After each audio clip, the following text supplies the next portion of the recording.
What's up, guys? We are back for another Power Rangers Lightning Collection review, taking a look at the first Ranger from the S.P.D series in this new line from Hasbro. So today we're taking a look at the Shadow Ranger or Deca Master, depending on if you're talking Power Rangers or Super Sentai. We've got him here in the standard box for this line. We've got him there in the window. You can see that artwork that wraps around from the front to the side to the back with our Power Rangers logo at the bottom, and then the back has got the lightning bolt logo along with a shot of Shadow Ranger and then the rest of that artwork. So let's do it. Let's pull this guy out and take a look. And here he is, our S.P.D Shadow Ranger, Doggy Kruger, Deca Master, whatever you want to call him. This is a figure that I was really surprised to see get treatment in this first wave, not because he's not a popular Ranger, not because he doesn't have a great design or anything. I just figured we were going to get more mainline Rangers, more of your standard actual normal Rangers rather than some of the later seasons, extra heroes, 6th Rangers, stuff like that. I am, of course, very happy to have this figure in my hands. I think they made a good choice going for something like this because it shows commitment to this line by getting deeper into Power Rangers than just Mighty Morphin. So I'm really excited to take a look at this guy. We're going to start, as usual, with Articulation, see what he does. I don't think you're going to be surprised if you've seen anything about these figures because they all are pretty similar. We've got a head that can go backwards, and he goes down pretty well, rotate side to side. Arms go out, they swivel, butterfly joints as well, which really helps because he does have that floating armor piece. Bicep swivel, double jointed elbows. You've got rotation and hinge at the wrists. We've got the upper diaphragm ab crunch combo here, which frankly I am all for. Let's see more of it. Side to side, back and forth, and then rotation, and he goes pretty far over. Legs go out, they kick forward, they kick back. He does seem to be a little floppy in comparison to, say, MMPR White. It doesn't really seem to be a problem as far as posing him for me, but it definitely does seem to be a thing for this figure. We've got thigh swivel, we've got double jointed knees, and then these shin guards are floating pieces and they hide a boot cut down here, so you can twist those shins. You've got rocker and hinge down at those ankles. So he pretty much mirrors MMPR White. I imagine that is going to be kind of the trend going forward. That seems to be the standard articulation scheme for these figures, and I couldn't be happier because I love everything they're doing with the butterfly joints, with that diaphragm ab crunch action. It all just works really, really well. When it comes to the look and feel of this figure, I'd say that this guy definitely has a little bit more going on than the White Ranger from the last review that I did in this line. And that's not a positive or a negative, it's just sort of a thing. He's got more paint, he's got more sculpt, he's got more little details. And honestly, he has so much stuff on his costume that they did have to cut corners on this figure and not paint everything. There are certain things about this figure that just aren't painted. So these little orbs on his wrists, those should be painted. They're black, I want to say. There should be some silver on the shoulders here. This should have filled in colors. The emblem up here should be a little different color. You've got things like this line here on the shin guards should be black. It's nothing crazy. It's certainly nothing egregious or anything like that, but I kind of have to point it out. You know, he does have more paint, but he also has more things that were missed than MMPR White. Is it bothering me? Not really. I don't really care that much, but it is something to talk about. Beyond that, I think the figure does look really nice. This guy kind of mimics the same kind of thing I talked about with the White Ranger, in that he's not meant to look like a guy who just happens to have black skin or some incredibly skin-tight costume on. He definitely has the wrinkles that are in there, which I personally like. I think it's a good change. I think it's a nice differentiator from the older figures to what Hasbro is putting out. And I just in general like the design here. I like his armor piece. I like the kind of asymmetrical design here. Paintwork is okay. I'm not going to say it's great. It is a little on the sloppy side in some places, especially on these stripes that run down the leg. They aren't the greatest, but they are okay. I'm not going to say they're bad, but they are okay.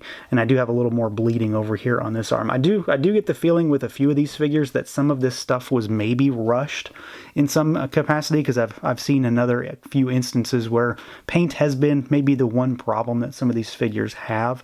I do think that in general, and maybe, you know, from a foot away, you really can't tell. I think he looks great at first glance. When you really starting to scrutinize this figure as far as paint apps go, it will maybe let you down at least a little bit. In terms of my sample, your mileage may vary. I can't tell you what your figure's going to look like. Mine just definitely has some things here and there.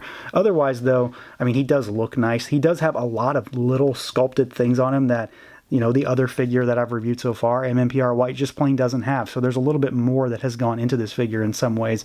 And I think they've done a good job of translating this particular body style and this Ranger suit into figure form. He just definitely needed a little bit more love, just a little bit. The helmet design, though, I think they did a pretty good job. They do have maybe a little bit missing as far as paint apps go here and there, especially on the emblem on the head. There is a little bit that's kind of not perfect, but for the most part, I think it's really solid.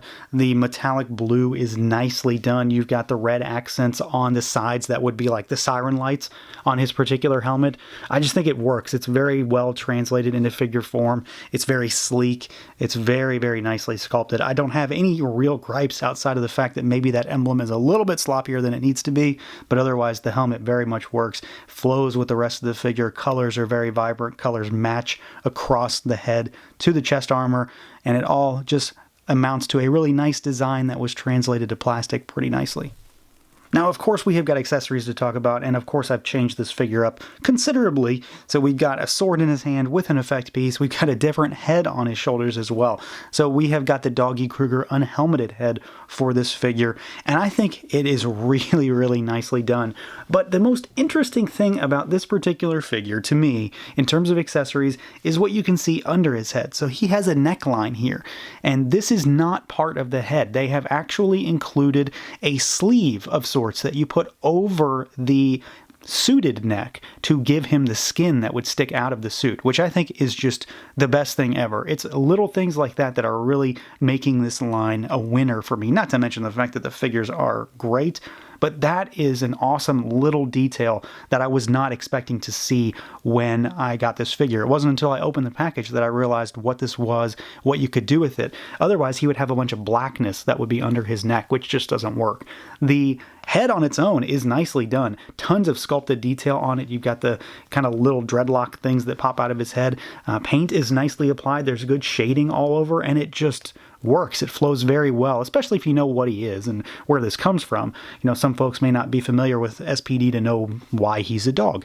But we do have other stuff as well. So we've got his Shadow Saber here, which is pretty nicely done. I wish that the actual hilt, the kind of dog head, was metallic. It's unfortunately not, but the rest of it's nicely done. We've got red paint on here.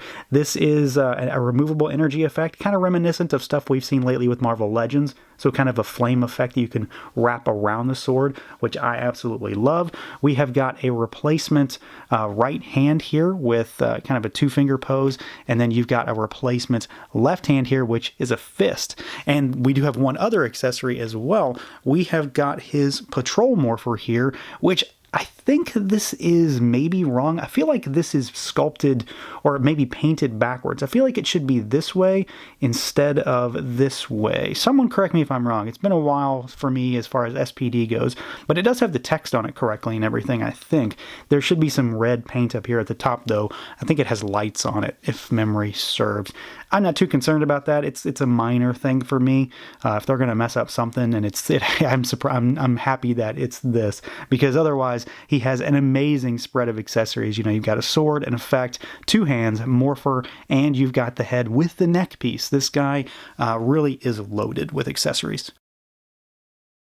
So overall, I am pretty happy with this figure. I think we've got another solid entry in this line. The only real negatives that I have for this guy are paint related. Some of it is a little sloppy, and then in some ways it is lacking in paint, just because this guy has a lot of little things that need to be painted to bring out his overall details, and some of them had to go. I understand from a cost perspective that Hasbro can't paint everything, but I still gotta mention it. Otherwise though, I think it's a solid figure. He looks really nice. The extra head is fantastic. That neck sleeve skin thing is just a fantastic accessory. He comes with a bunch of other stuff, and there's really nothing wrong from a technical perspective with this guy. He just looks great. He only has a few minor blemishes, which frankly I can easily overlook because I am loving everything about this line so far, and this figure is no exception. S.P.D is not by any means one of my favorite Power Ranger seasons, but I love this suit design and I love this character design, and I think Hasbro did a great job of translating it into plastic. So that's going to do it for this look at the Power Rangers Lightning Collection SPD Shadow Ranger. Let me know what you guys think. Feel free to like, comment, subscribe, and share, and until next time.